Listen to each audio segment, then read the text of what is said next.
Être entrepreneur aujourd'hui, c'est un challenge. C'est les montagnes russes, moi je le dis tous les jours, c'est des hauts, des bas. On démarre sa journée, on a un agenda qui est déjà bien booké et il y a les aléas de la journée, sans compter les mauvaises surprises ou les bonnes, hein, parce qu'il ne faut pas oublier, il y en a des bonnes également.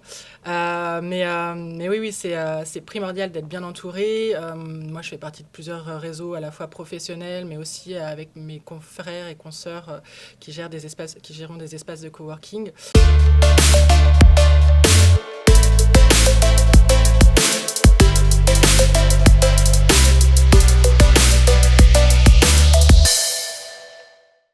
Ma vie de chef by CPME 44. Carole de Coninck, bonjour. Oui, bonjour. Plaisir d'être chez toi. Eh ben, plaisir partagé. Ouais. Voilà, je suis ravie de vous accueillir. Vacuva, c'est finalement une aire d'accueil, c'est du coworking comme on le dit. C'est ça. Ouais. C'est un espace de coworking. Donc nous, on est situé Gare Sud, dans le centre-ville de Nantes. On est ouvert à tous les utilisateurs et du coup, on propose plusieurs formules.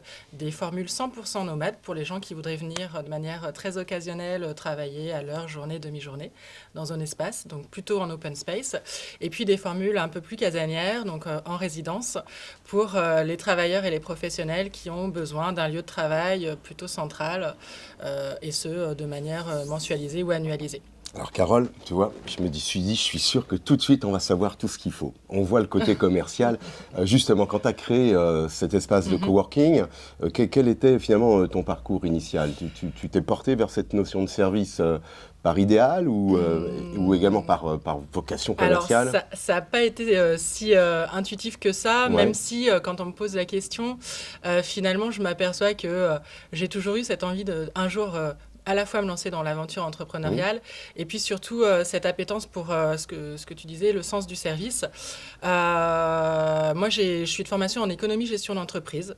J'ai un Bien. master en gestion que j'ai complété par une maîtrise en économie, en marketing dédié, spécialisé cible enfantine. Et en fait, je n'ai jamais travaillé dans ces domaines-là. J'ai travaillé pendant 10 ans dans la grande distribution. Groupe Auchan, sur le terrain, à apprendre voilà, des métiers passionnants. Moi, j'ai adoré ces années-là.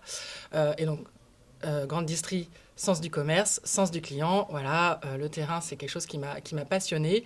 Bon, j'étais un peu plus jeune à l'époque et c'est un peu usant aussi. Et au bout d'un moment, je me suis dit, tiens, est-ce qu'il n'y aurait pas autre chose à faire? Et je voulais garder ce contact avec les clients.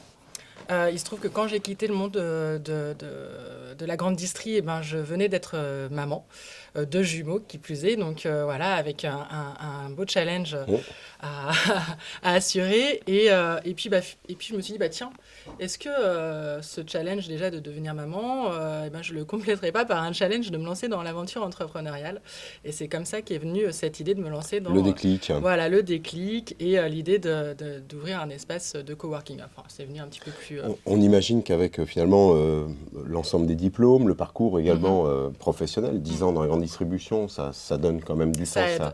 Et Ça ça aide aide. beaucoup. Le rapport vis-à-vis finalement des partenaires extérieurs pour concrétiser le projet a dû Alors, être plus ouais, facile ou... Oui. complètement. C'est sûr que ça les a rassurés, surtout que moi je me suis lancée complètement, alors seule, mais bien entourée, hein, voilà, mais complètement seule sur ce projet, puisqu'aujourd'hui je suis associée unique de mon entreprise. Mais voilà, d'avoir ce bagage derrière de 10 ans de grande distribution, en ayant vécu aussi bien de la distribution classique que de la distribution novatrice, puisqu'à l'époque j'ai eu l'occasion de travailler pour l'arrivée du drive alimentaire. Ouais. Et du coup, d'avoir un panel de fonctions managériales, de gestion de centres de profit, et puis le côté commerçant et commercial, c'est vrai que ça a rassuré mes partenaires et, faut pas se le cacher, notamment les partenaires financiers et le banquier quand je suis allée le solliciter. Et certainement aussi la maman que tu es. Parce que Oui, c'est important finalement. oui, oui, On reste toujours une maman. c'est vrai. Alors, si cette première étape était finalement aisée, enfin quand je dis aisée, en tout cas facilitant, toute la démarche commerciale, même si on sent que tu en as, je dirais, la fonction Ouais. et la vocation de surcroît, c'était une évidence dès le démarrage ou il a fallu porter au loin finalement la dynamique de Vacuva?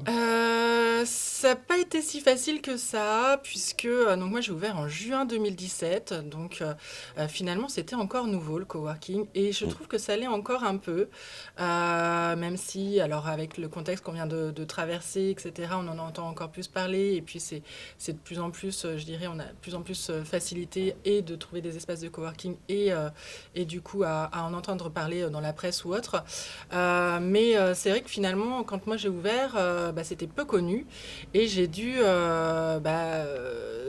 peut-être faire preuve de plus d'énergie pour me faire connaître, développer le bouche à oreille, rassurer aussi Mhm. surtout la clientèle qui avait envie d'essayer, mais qui avait cette crainte aussi d'essayer quelque chose qui était finalement encore nouveau. Donc voilà, avec cet entre-deux, voilà, il a fallu faire preuve d'ingéniosité et surtout, moi j'ai pensé ce lieu avec une ambiance comme à la maison pour que finalement chacun puisse s'y sentir bien dès le départ. Et je dirais que le reste vient au fur et à mesure quand on fréquente l'espace de coworking. Carole, tu évoquais tout à l'heure que tu as bien su t'entourer pour Mhm. lancer Vacuva. La démarche de réseau aujourd'hui, elle est aussi inscrite dans l'ADN, on ne peut plus Complètement. travailler sans.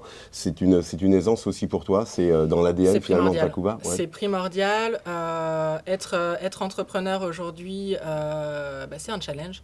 C'est les montagnes russes. Moi, je le dis tous les jours. C'est des hauts, des bas. On démarre sa journée. On a un agenda qui est déjà bien booké et il y a les aléas de la journée, sans compter les mauvaises surprises ou les bonnes, hein, parce qu'il ne faut pas oublier, il y en a des bonnes également. Mais oui, c'est primordial d'être bien entouré. Moi, je fais partie de plusieurs réseaux, à la fois professionnels, mais aussi avec mes confrères et consoeurs qui gèrent des espaces de coworking. Et puis, en fait, moi, toute entreprise ou autre que je sollicite, je considère vraiment l'approche comme partenariale.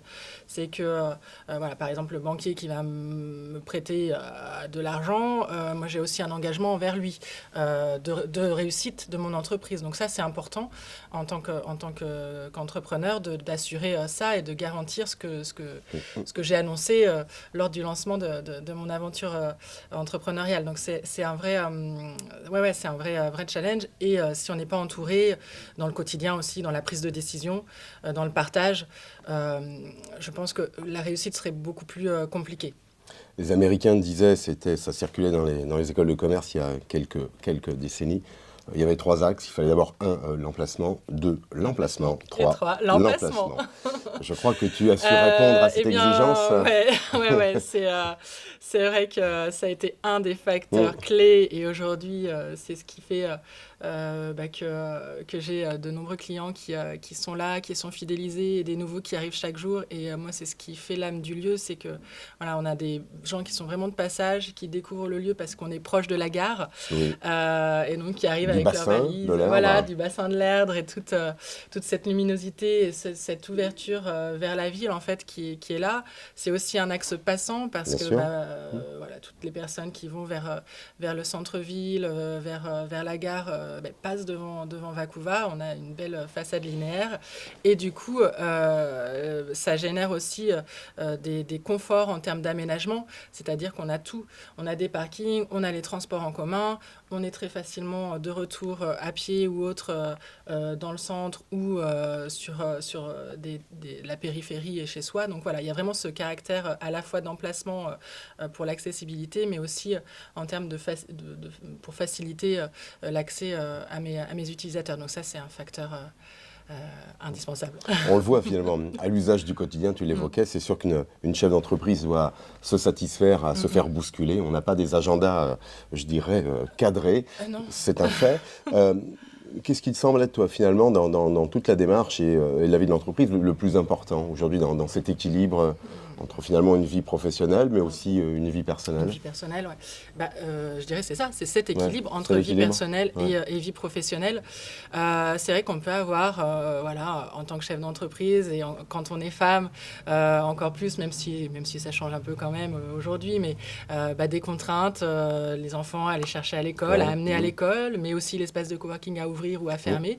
Donc il faut s'organiser par rapport à tout ça, mais il faut aussi savoir se donner du temps pour soi, pour pour partager aussi des choses, que ce soit en famille ou même du temps, oui, uniquement pour soi ou avec ses amis ou autres, parce que cet équilibre, voilà, s'il n'est pas là, eh ben, on peut pas réussir professionnellement et inversement, si on n'a pas l'équilibre professionnel, je pense qu'on ne peut pas réussir non plus personnellement.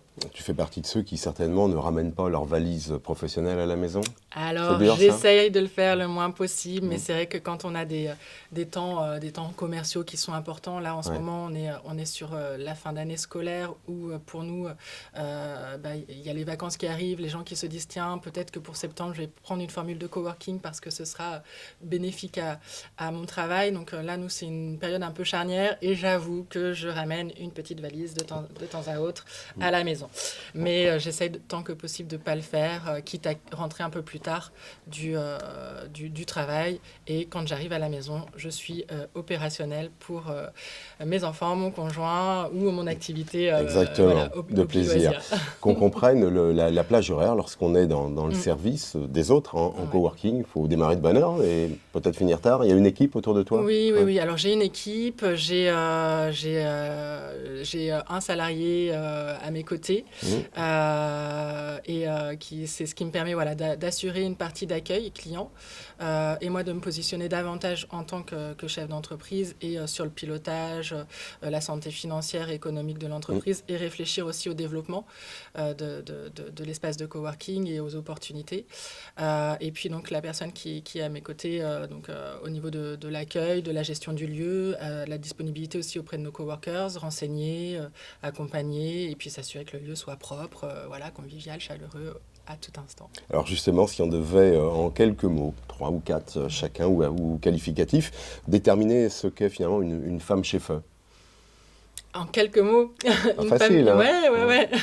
Une femme chef-feu, bah, c'est une femme qui aime les challenges, qui a un peu le goût du risque, je pense que c'est lié, et puis qui va vers les autres et qui est pleine d'idées.